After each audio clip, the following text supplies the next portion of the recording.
Atos, capítulo 11.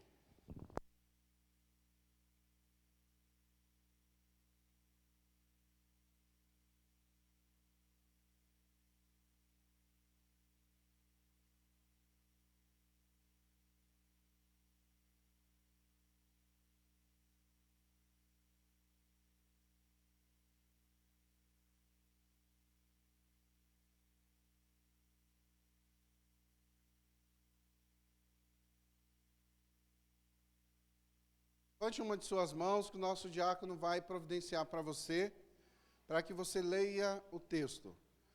Atos, capítulo 11, versículos de 1 a 18.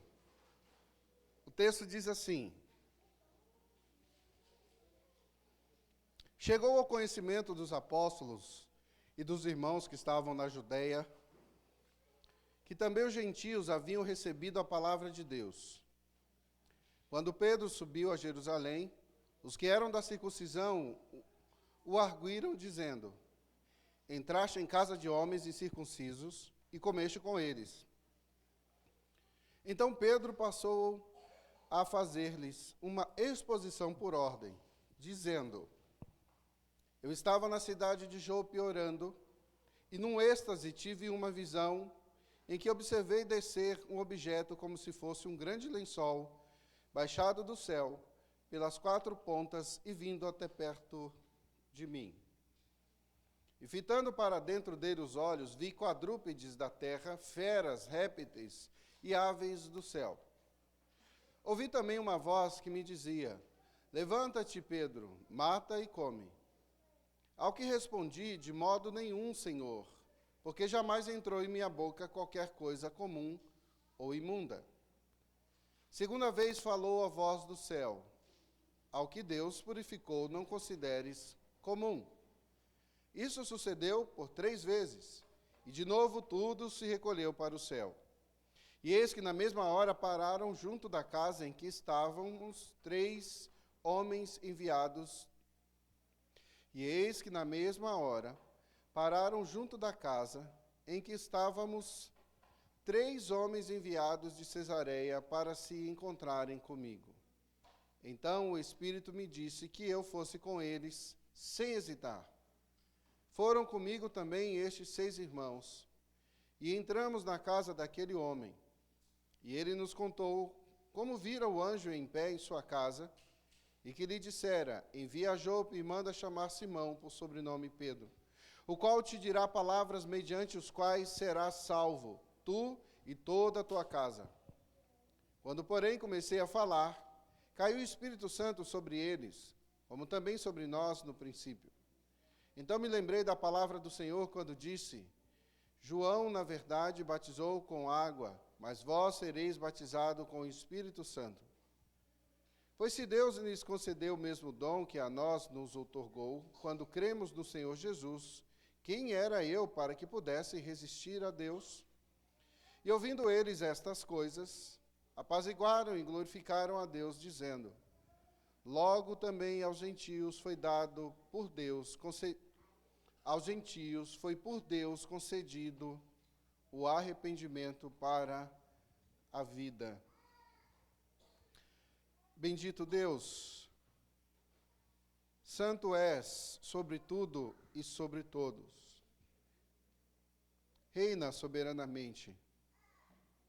Mesmo sendo um Deus soberano, o Deus de toda a existência, decidiu se revelar a nós, através da criação, através dos teus grandes feitos, através do teu Filho encarnado e através da Santa Escritura. E é nessa revelação, Senhor, que buscamos esperança, conforto, segurança. E por isso suplicamos, ó Deus, fala conosco e ajuda-nos nessa tarefa tão sublime de ouvir a Tua voz. Tira os impedimentos, ó Deus, que o mundo traz, que o estresse traz, que a ansiedade traz, que as preocupações ordinárias trazem, que a carne traz, ó Deus. E ajuda-nos, ó Pai, a ouvir a Tua voz. E é somente no nome do Cristo Jesus que oramos. Amém. Chegamos então ao final dessas cenas que nós estamos trabalhando já, né, pelo quarto domingo. Hoje é o quarto domingo que estamos dentro desse contexto. E chegamos num grande final, vamos dizer assim, né, um final com reticências, um final com 3 pontinhos, um final com gostinho de quero mais. E nós vamos aprender, sobretudo, com essa história que é repetida aqui pela 3ª vez. Algumas verdades para a gente refletir, para que essa reflexão nos ajude a olhar para a Escritura de uma forma diferente, a olhar para a nossa vida de pregação do Evangelho de uma forma diferente, a olhar para a nossa vida como testemunhas do Evangelho de uma forma diferente. Mas note, como olhar para a mesma história várias vezes e encontrar algo diferente? Como nós podemos aprender com esse texto que é repetido aqui novamente, acrescentando uma coisa ou outra ali? A beleza, a graça, o mistério da palavra de Deus revelada a nós, que nos conduz constantemente a novas reflexões. A palavra, a mesma. As aplicações, as mudanças que acontecem dentro de nós são diferentes. Porque todas as vezes que nos aproximamos da palavra, ela continua a mesma, mas nós não somos os mesmos. Nós, quando nos convertemos, no início da nossa caminhada com Cristo, quer seja aqueles que nasceram na igreja, estão de fato convertidos, mudados, quer seja os que chegaram agora, ou os que já têm uma caminhada há algum tempo de experiência com o Senhor. Todos nos aproximamos da Escritura de forma diferente. Não por ela, porque ela é perene, ela é sempre a mesma, mas nós mudamos. Nós amadurecemos, envelhecemos, nós apanhamos muitas vezes da vida, nós nos apresentamos diante do Senhor muitas vezes cheios de marcas e cicatrizes, para aprender mais dele. E é nesse sentimento que eu gostaria de te convidar a refletir na Escritura hoje, uma história que a gente, vamos dizer assim, já temos ali 80%, memorizado, pelo menos a maioria de nós, né? E aprender dela, com ela, e a viver a partir dessas verdades. No último domingo, nós vimos os efeitos da ação do Espírito Santo após a pregação de Pedro, não é? O evangelho que alcança os gentios. E eles só tinham que crer. Basicamente, eles tinham que crer. Arrependidos, passam a crer em Jesus como único e suficiente Salvador. Nós vimos isso aí, certo? No capítulo de número 10, do versículo 44 ao 48, nós vimos o Espírito Santo descendo sobre os gentios e os efeitos dessa ação. O que exatamente aconteceu com os gentios? E aprendemos bastante, e fechamos ali no verso 48, com uma ordem de batismo da casa de Cornélio, os amigos, os funcionários e os parentes de Cornélio, né? Sinônimo de casa aqui que o texto vai apresentar para nós. Então, aqueles que ouviram, arrependidos dos seus pecados, creram na mensagem de salvação. Que mensagem? O sermão de Pedro, lembra? Nós vimos o belíssimo sermão que Pedro apresenta para dar substância ao que estava acontecendo ali e para transformar a vida das pessoas. Pedro ainda pregava quando o Espírito Santo vem sobre eles. E o resultado foi conversões, transformações de vida, arrependimento. Pois sem arrependimento não é possível continuar na caminhada de fé. Muitos de nós se encontram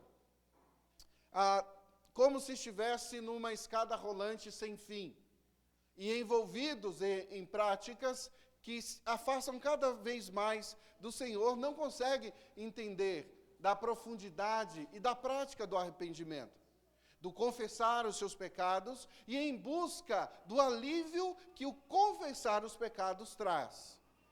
E com isso, o arrependimento. Nós temos grande dificuldade em confessar pecados.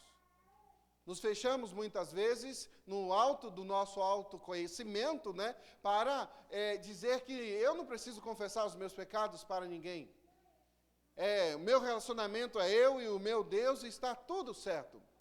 Isso não é verdade. A Escritura mostra a importância do arrependimento e a importância do confessar os pecados. Olhando para a Escritura, vamos perceber, de Gênesis a Apocalipse, essa estrutura, a importância de se arrepender dos seus pecados, pedir perdão e continuar, independente de qual seja o pecado. Independente do tamanho da falta, do erro que cometemos, quando nos arrependemos e chegamos diante de Deus, Ele recebe, pelos méritos de Cristo, o nosso arrependimento. E assim, seguimos servindo ao Senhor. Então, agora, o Evangelho não é apenas pregado para os de casa, os judeus, mas agora o Senhor determina, agora que eu digo, né, apenas para trazer um marco no tempo, mas isso já vem sendo construído ao longo da história do Evangelho, sobretudo em Atos, quando Deus vai direcionando os seus discípulos para que preguem o Evangelho, não somente em Jerusalém, mas na Judéia, em Samaria e até os confins da terra.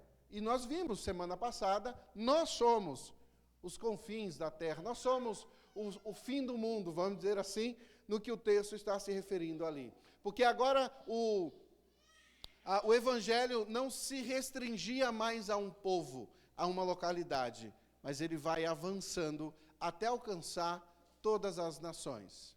E como nós cantamos, de todas as tribos, povos e raça, muitos irão louvar ao Senhor, se apresentar, como nesse mesmo horário, pelo mundo afora, um pouco mais, um pouco menos, estamos cultuando ao Senhor todos juntos, no dia do Senhor.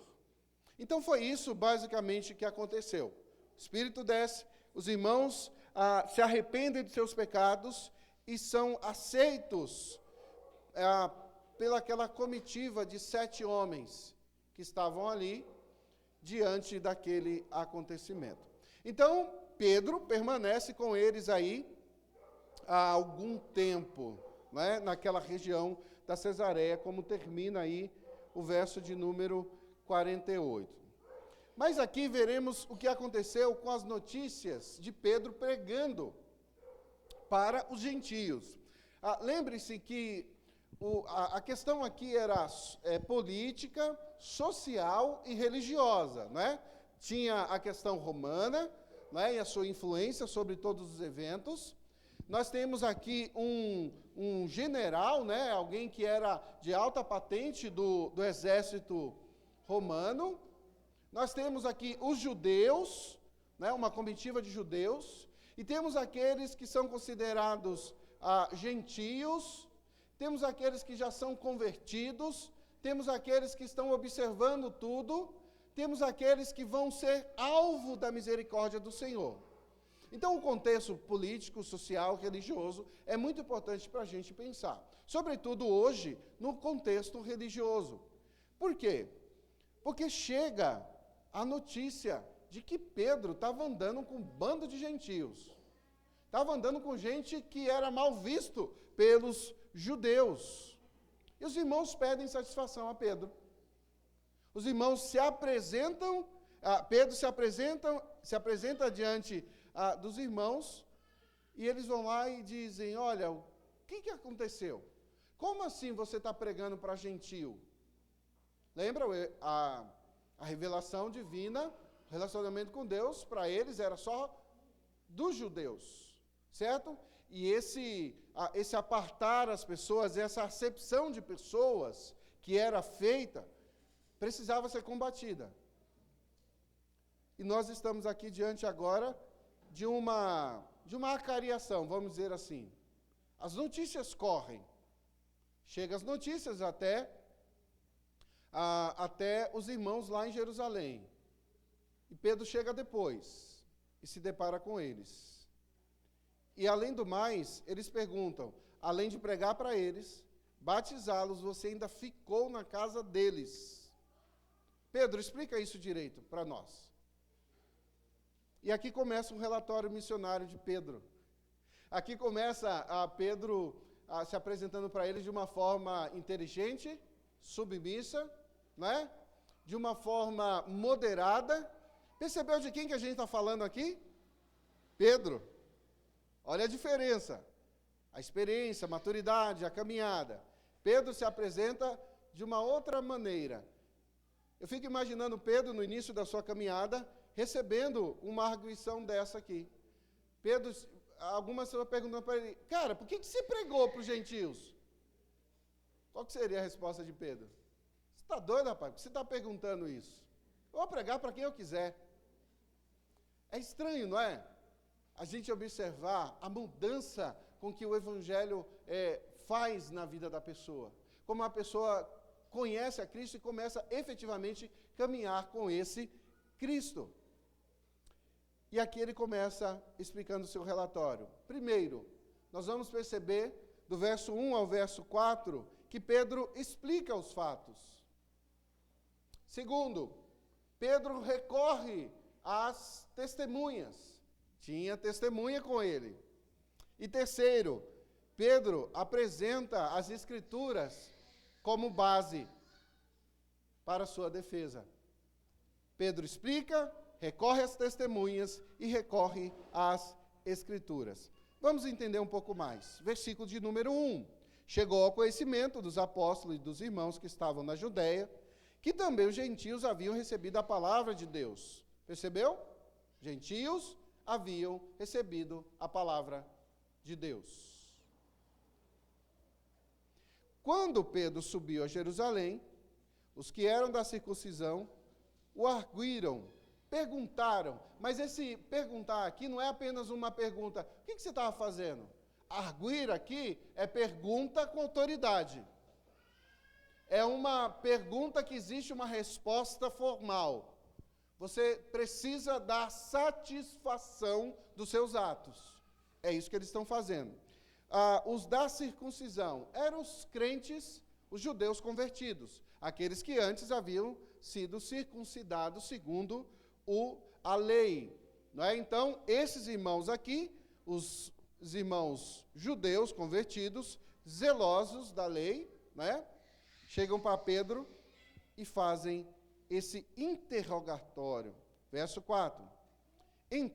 Verso 3, aliás. Entraste em casa de homens incircuncisos e comeste com eles? Percebeu que Lucas, quando escreve os da circuncisão, para fazer justamente, para trazer esse choque, os da circuncisão perguntaram de Pedro, que era circuncidado, que era judeu, sobre aqueles que não eram judeus e não eram circuncidados. Aqui nós percebemos, até esse exato momento, a importância de Pedro ter dito lá atrás, percebo que Deus não faz acepção de pessoas. Deus não faz acepção de pessoas. Verso de número 4. Então Pedro passou a fazer-lhes uma exposição por ordem, dizendo, aqui Pedro agora começa a explicar os fatos. A primeira coisa que Pedro explicou, a primeira coisa é que Pedro explicou tudo a eles, precisamente como havia acontecido. Pedro, com certeza, como eu disse, dado o histórico, poderia ter se ressentido. assumido uma outra postura, simplesmente dizer assim, rapaz, quem são vocês? Tudo bem, vocês são apóstolos também, são líderes aí, mas eu sou Pedro, eu caminhei com Jesus. Dá aquela carteirada, sabe que a gente gosta de vez em quando? Você sabe com quem você está falando? Se a gente não fala, porque já é meio que falta de educação, a gente pensa. Mas Pedro explica de forma detalhada o acontecido. No entanto, em vez de se ressentir das críticas, Pedro assume essa postura e começa com um grande relato. Queridos, é importante a gente relembrar por que o texto está sendo repetido aqui com detalhes. Pedro está fazendo uma defesa dos seus atos. Pedro está agora... lembre que nós falamos que o contexto religioso, sobremaneira, ressalta aqui, não é? Porque há cobrança. Mas Pedro está agora aqui fazendo uma defesa dos seus atos, de forma inteligente, consciente e detalhada, porque o que estava em jogo não era qualquer coisa, não era a reputação de Pedro. Não era Pedro não ser mais considerado apóstolo, ou perder o seu cargo. Não era nada dessas bobagens que a gente se preocupa. O que está em jogo aqui é que a expansão do Evangelho estava tomando proporções que ninguém até agora havia percebido. Ninguém havia notado efetivamente. E os eventos vão tomando essas proporções, e é por isso que Pedro chega diante deles com toda a seriedade e apresenta esse relatório missionário de uma forma profunda. Porque era necessário, né, um grande ajuste de todos os pensamentos para um povo que tinha sua consciência presa à ideia de que só eles iam para o céu. Percebeu? Tem gente que ensina isso hoje em dia, não? Um determinado grupo que diz que somente se você vir para a igreja, determinada igreja, você vai para o céu. Existe algum grupo assim hoje? Fora da igreja não há salvação. Lembra de algumas, talvez não com certeza, a maior de todas as seitas existentes no mundo? Ensina isso. Não há salvação fora da igreja. Tremenda heresia. Não há salvação fora de Cristo. Isso sim deveria ser ensinado com uma profundidade maior. E nós encontramos aqui Pedro fazendo isso, trazendo esse reajuste aos pensamentos daquele povo que tinha essa consciência da escolha de Deus sobre eles. Deus escolheu sim o povo judeu. Deus escolheu sim aquela nação. Deus fez com que daquele momento surgisse um povo que seria o portador da mensagem do Evangelho. Agora, esse mesmo povo está sendo o portador da mensagem para outros povos. Pedro se porta dessa maneira. Então, Pedro aí expõe os fatos. Ele explicou a situação. E nós vamos perceber aqui que o texto traz para nós uma estrutura muito interessante. Então, Pedro passou a fazer-lhes uma exposição por ordem. Com isso, o texto está dizendo, quando a gente vai estudar um pouco mais o texto original, de que ele fez isso para não deixar nada de fora. Absolutamente nada. Seria necessário que eles entendessem a ação de Deus sobre aquele evento. Não era invenção, não era historinha, não era conversa para boi dormir, não era alguém que teve um sonho, alguém que foi para não sei de onde, fez alguma coisa, não era alguém que inventou uma nova religião, ou alguém que, disciplinado ou fugindo da sua igreja, das responsabilidades que lhe foi otorgado como membro, efetivamente, do Evangelho do Reino, agora assume uma postura de, eu sou um novo apóstolo, eu sou um novo líder, eu vou criar uma nova religião, eu vou criar agora um grupo de pessoas que somente esse grupo aqui é que vai para o céu. Pelo mundo afora, nós vimos vários desses movimentos acontecendo, sobretudo nos anos 60, 70 e 80, finalzinho dos anos 70, da virada para os 80. Até no Brasil, nós vimos muitos grupos assim, que se apresentavam como salvadores, né? E ali, nutridos por alucinógenos, sim, característica muito forte desses grupos, né? Tomam um chá aqui, fumam alguma coisa ali, para ter contato com o que seria algo divino. E ali, influenciados por alucinógenos, têm essas premonições. Até aqui no nosso país, né, nós tivemos um grupo, nos anos 80, que passou na TV, no Fantástico, sobretudo, né, uma grande repórter, foi até o interior do nosso Brasilzão, para relatar que na virada, né, agora eu lembrei exatamente, não foi os anos 80, final dos anos 90, na virada de 99 para 2000, um grupo que se reunia no interior do país, né, ia se reunir num monte, porque naquele exato momento o mundo ia acabar. Essa é a frase, né, mais famosa para as seitas heréticas. Tudo vai acabar. E esse grupo se reuniu, porque na virada de 99 para 2000, iria acontecer raios, cataclismos, a lua ia cair, as estrelas iam cair, tudo ia pegar fogo. E a equipe do Fantástico mandou um repórter e um grupo de cinegrafistas para lá. Vai que, né? E a repórter se travestiu de integrante da seita, né, autorizada pelo líder, porque o que eles querem geralmente é isso, holofote, e deu 11h30, 11h40, 11h50, 11h59, meia-noite e 10, meia-noite e meia, e nada aconteceu. Não somente esse grupo aqui no Brasil, mas muitos outros, que inclusive esses líderes endemoniados, com certeza, influenciaram pessoas a tomarem veneno em determinada hora, em determinada data, para não passar por esses momentos. Pedro apresenta exatamente o que aconteceu, trazendo um relato da Escritura. Verso de número 5. Eu estava na cidade de Jope orando, e num êxtase tive uma visão em que observei descer um objeto como se fosse um grande lençol, baixado dos céus pelas 4 pontas, e vindo até perto de mim, e fitando para dentro dele os olhos, vi quadrúpedes da terra, feras, répteis e aves do céu. Ouvi também uma voz que me dizia: levanta-te, Pedro, mata e come. Ao que eu respondi: de modo nenhum, Senhor, porque jamais entrou em minha boca qualquer coisa comum ou imunda. Segunda vez falou a voz do céu ao Deus que purificou: não consideres incomum. Isto sucedeu 3 vezes, versículo de número 10. E de novo tudo se recolheu para o céu. E eis que na mesma hora pararam junto da casa em que estávamos 3 homens reunidos, três homens enviados de Cesareia para se encontrarem comigo.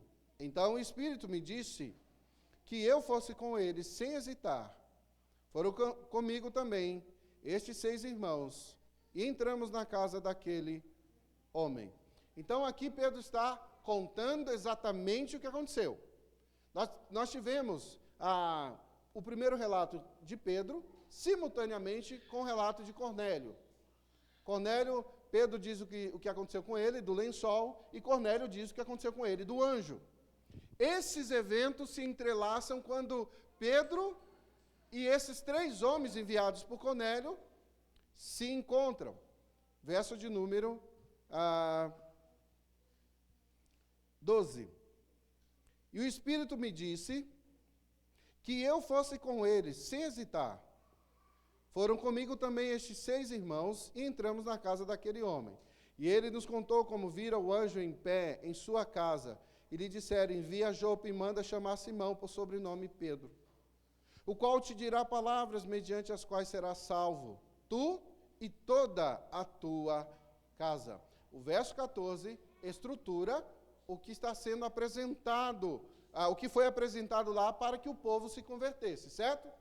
Então aqui ele diz, o verso 14, o qual dirá palavras mediante as quais será salvo tu e toda a tua casa. A pregação do Evangelho. Cristo morto na cruz, ressurreto no terceiro dia, é apresentado e o povo é convertido. Verso 15. Quando, porém, comecei a falar, caiu o Espírito Santo sobre eles, como também sobre nós no princípio. Aqui, com certeza, tem um marco no coração daqueles ouvintes dessa arguição de Pedro. Porque eles dizem, assim como nós, o Espírito Santo desceu sobre eles, como no princípio. De que princípio Pedro está falando? Os estudiosos desse texto vão apontar para o grande primeiro evento de Atos, capítulo 2. Pedro está dizendo que o Espírito Santo desceu exatamente da mesma forma, né, e o exatamente aqui é da minha parte, para dizer assim, caiu sobre nós o Espírito Santo, caiu sobre eles o Espírito Santo. Como pode isso acontecer?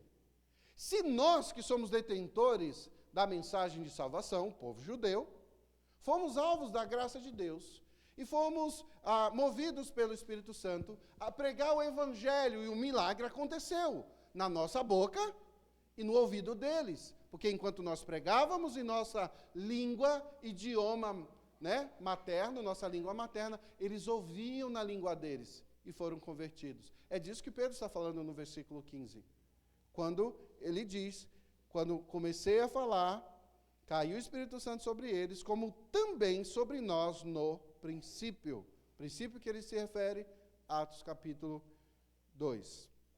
Verso 16. Então me lembrei da palavra do Senhor quando disse, João, na verdade, batizou com água, mas vós sereis batizado com o Espírito Santo. Olha que coisa incrível, que ele está fazendo a gente relembrar as palavras do Cristo. Verso 17. Pois se Deus concedeu o mesmo dom que a nós nos outorgou, quando cremos no Senhor Jesus, quem era eu para que eu pudesse resistir a Deus? Dentro dessa estrutura, Pedro apresenta o seu relatório e agora ele chama, no primeiro momento, as testemunhas. Verso de número 12, só para a gente relembrar. Perceba, foram comigo também estes 6 irmãos e entramos na casa daquele homem. O número 6 aqui é significativo porque, naqueles dias, na prática da lei romana, perceba, contexto político, social e religioso. Contexto político. Na lei romana era necessário, dependendo dos casos, 7 testemunhas. Foram 6 irmãos de Jopes, homens idôneos, que serviam ao Senhor junto com Pedro. 6 irmãos mais Pedro, 7 pessoas. E nós temos aí 7 testemunhas para provar um caso. 7 selos para autenticar um documento. E Pedro pede aos líderes para verificarem este fato. Houve testemunhas. Não foi só uma coisa minha. Eu não estava escondido embaixo do púlpito, quando eu fui arrebatado, fui até o inferno e voltei. Se você não sabe do que eu estou falando, existe um grupo forte que ensina isso por aí. Sua principal profetiza, visita o inferno de vez em quando. E traz, de tempos em tempos, novas mensagens. E Pedro diz para eles, não foi só eu. Estávamos eu e mais 6, não é? Então, nem sempre é possível, mas é sempre uma boa ideia ter alguém que possa verificar os fatos. E era uma arguição, lembra? Perguntas oficiais, e ele agora responde. O que nos leva ao terceiro e último aspecto do verso 16 ao 17. Pedro recorre, explica os fatos, recorre às testemunhas, agora Pedro recorre às Escrituras. Então ele recorre da seguinte maneira, usando as palavras do Cristo. Então me lembrei das palavras do Senhor, quando disse, na verdade batizou, João na verdade batizou com água, mas vós sereis batizados com o Espírito Santo. Era isso que estava acontecendo. Pedro faz essa associação. E pois se Deus concedeu o mesmo dom que a nós nos outorgou quando cremos no Senhor lá no princípio, quem sou eu para ir contra a Deus? Note que Pedro não está dizendo assim, eu não estou indo contra a igreja, eu não estou indo contra usos e costumes, práticas, doutrinas da igreja A, B ou C. Não é isso. Ele está dizendo aqui, quem sou eu para ir contrário ao próprio Deus? E ele testemunha aqui que foi o Espírito de Deus, o próprio Deus, que está ali diante daquele povo. E o argumento de Pedro era simples. Se um simples crente é batizado com o Espírito Santo, e os gentios foram batizados com o Espírito Santo, eles são verdadeiros crentes como nós. Queridos, é fácil a gente afirmar experiências próprias. É fácil a gente dizer, não, eu creio assim porque aconteceu comigo. É fácil a gente ver alguma coisa que alguém viveu e dizer assim, não, eu vi o que fulano passou. É fácil a gente se reunir em grupo e defender determinadas ideias, doutrinas. É muito fácil. Mas quando colocado sobre a luz das Escrituras, se não resiste, deve ser evitada, deve ser desviada da nossa atenção. A Escritura é aquela que vai conduzir a nossa vida, pois ela é a nossa regra de fé e prática. Ela que inspirou homens a relatar o relato bíblico perfeito e inerrante, ela que apresenta a palavra do próprio Deus para nós, é que dá base aqui para o que Pedro está apresentando. Não experiências. É por isso que a gente não se prende à experiência. Por isso que a gente evita isso. Se viveu com fulano, é porque é verdade. Se aconteceu com fulano, é porque... Não, mas eu vivi algo. Ok, tudo bem. Vamos colocar à luz da Escritura. Vamos colocar sobre a lupa da Escritura para ver se esses ensinos resistem. Se resistir, tudo bem. Não precisa ter medo, não precisa ter receio. Ainda assim, a partir da nossa perspectiva falha, pecadora, que nós temos, podemos distorcer o texto a fim de que sirva de base para aquilo que nós queremos ensinar. Assim, de pessoas fazendo isso por aí.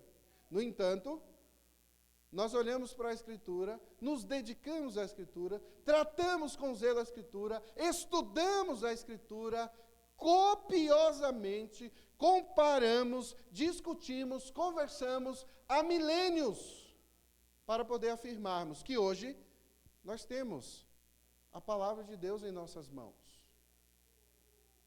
Entendendo que esta revelação é de fato o que importa para a vida do crente. O que a Bíblia diz? A Bíblia diz que para ser salvo é preciso crer em Cristo Jesus. De Gênesis a Apocalipse, nós vamos encontrar essa verdade. Então, se tem algum outro grupo, se tem alguma outra pessoa, se tem qualquer outra pessoa te ensinando o contrário, que para ir para o céu, ok, crê em Jesus Cristo, mas acrescenta-se tal coisa. Fuja desse tipo de prática. Fuja desse grupo. Fuja dessas pessoas. Deus fala através da Escritura. E Ele é claro para nós. O próprio Cristo se revelando a nós diz, eu e o Pai somos um. O próprio Cristo falando a nós, ninguém vem ao Pai senão por mim. O próprio Cristo falando a nós diz, nenhum dos que o Pai me deu eu lançarei fora. O próprio Cristo diz, não se turbe o vosso coração. Credes em Deus, crede também em mim. No momento de dor e tribulação, Ele apazigua o coração dos discípulos para dizer, na casa de meu Pai há muitas moradas. Se não fosse assim eu teria dito, pois vou preparar-vos lugar. A Escritura. A palavra, como o Salmo 119, investe um maior salmo da Escritura, que vai apresentar para nós a essência da palavra, o poder da palavra. E vai nos instigar a guardá-la no nosso coração, vai nos chamar a devorá-la para sentir o seu gosto amargo no momento e depois doce mais do que o mel. A palavra. Pedro recorre às Escrituras, Pedro recorre à palavra. Queridos, precisamos olhar para os eventos que cercam este capítulo aqui como um presente incrivelmente maravilhoso. Um incrível relato do próprio Deus para a minha e para a sua vida.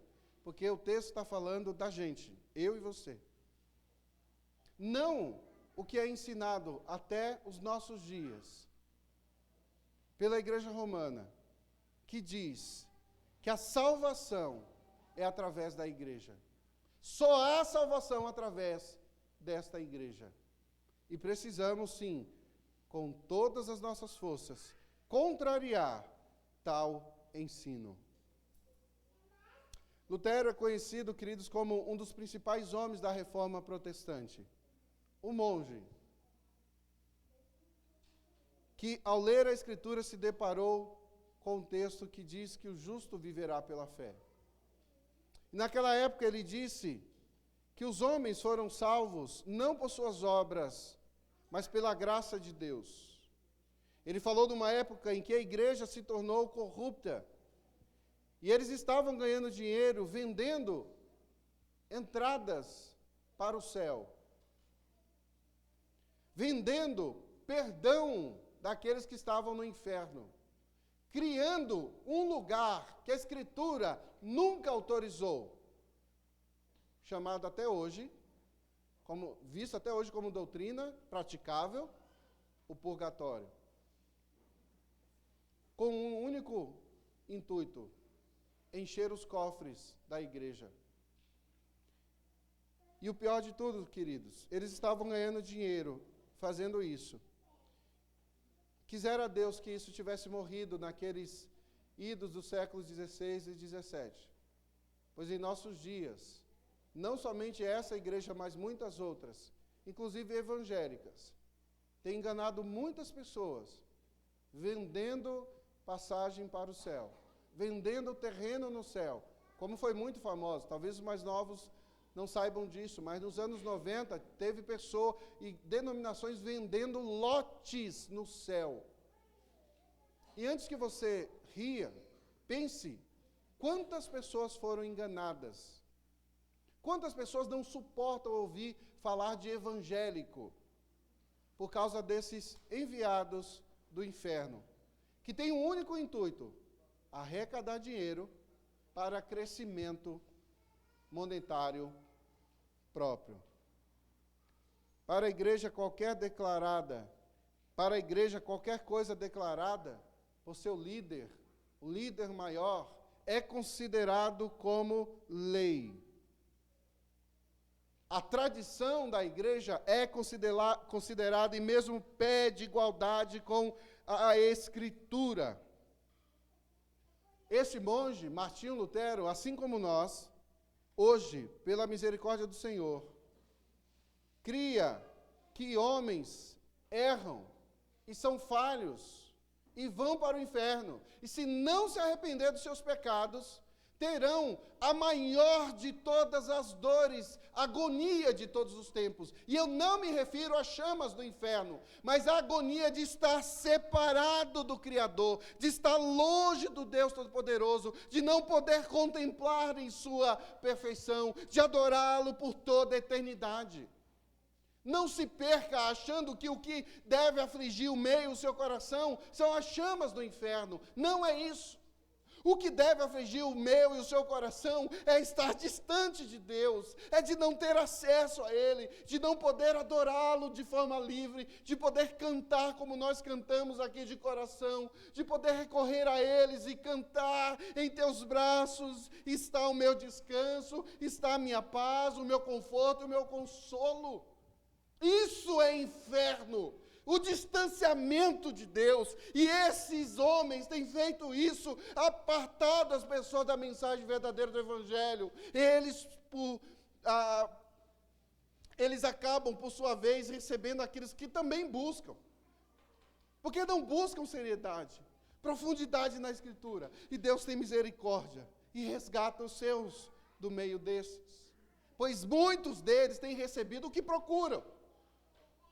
Eu quero resolver os problemas do meu casamento, mas não muda. Eu quero fazer alguma coisa que meus filhos estão se perdendo, mas não ensinou o caminho da verdade.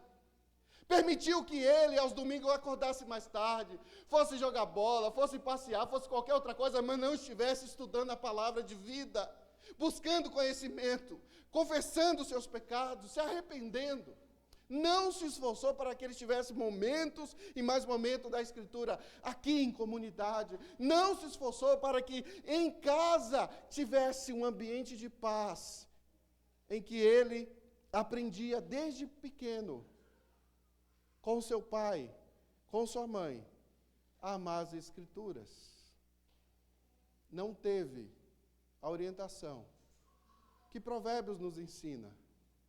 Ensina a criança no caminho em que deve andar. E ali não fala de salvação, fala de caminho reto. E ainda assim, queridos, muitos de nós sairemos daqui hoje dando de ombro para essas verdades, as verdades do Evangelho, que chegou até nós, que rompeu as barreiras sociais, políticas e religiosas, que o povo de Deus efetivamente entendeu que não era mais o judeu, mas agora era um povo escolhido por Deus, de todas as tribos, povos e raças. Um povo que ele mesmo escolheu para si. E é por isso que Pedro recorre às Escrituras. Querido, aqueles atos de Lutero causou um grande alvoroço na vida da igreja, naquele período, e trouxe mudança real, verdadeira, e salvação a partir de uma leitura correta da Escritura. E o Evangelho chegou até os nossos dias. Então Pedro relatou, mostrou testemunhas, apresentou a palavra de Deus como sua autoridade para o que ele fez. E nós terminamos no versículo 18, que diz assim: e ouvindo eles essas coisas, apaziguaram-se e glorificaram a Deus, dizendo: logo também aos gentios foi por Deus concedido o arrependimento para a vida. Aos gentios foi concedido arrependimento para a vida. Quem é que promove o arrependimento em nossos corações, crianças? É Deus, que na sua infinita misericórdia alcança os seus, como nós lemos em Romanos, tem misericórdia dos seus, como aprendemos nos últimos domingos, e resgata esses seus filhos, promovendo arrependimento em seu coração, aplicando-lhe a fé, e essa fé cresce e transforma a vida do pecador, que agora remidos pelo sangue do Cordeiro. Essa mensagem chega ao coração da família de Cornélio, mas a partir do verso 19, vai se expandir ainda mais em Antioquia. A gente vai ver domingo que vem, não é? Então os que foram dispersos por causa da tribulação espalharam pela Fenícia, Chipre e Antioquia. O evangelho está avançando. Queridos, que Deus tenha misericórdia de nós e que a gente olhe para essas oportunidades que temos de pregar o evangelho, de testemunhar do evangelho, de sermos arguidos em nossos dias sobre a nossa fé e podermos responder como Pedro respondeu, como a Escritura nos convoca a responder, sendo nós mesmos testemunhas, evocando a Escritura como base para a nossa defesa e anunciando o evangelho da salvação aos arrependidos que o Senhor nos apresentar. Que Deus nos abençoe e que nos traga arrependimento real e verdadeiro para que tenhamos uma vida com Ele em Cristo Jesus. Pois sem Ele não há transformação de vida. Curve sua cabeça e vamos orar mais uma vez com... Vamos orar com o nosso presbítero Henrique.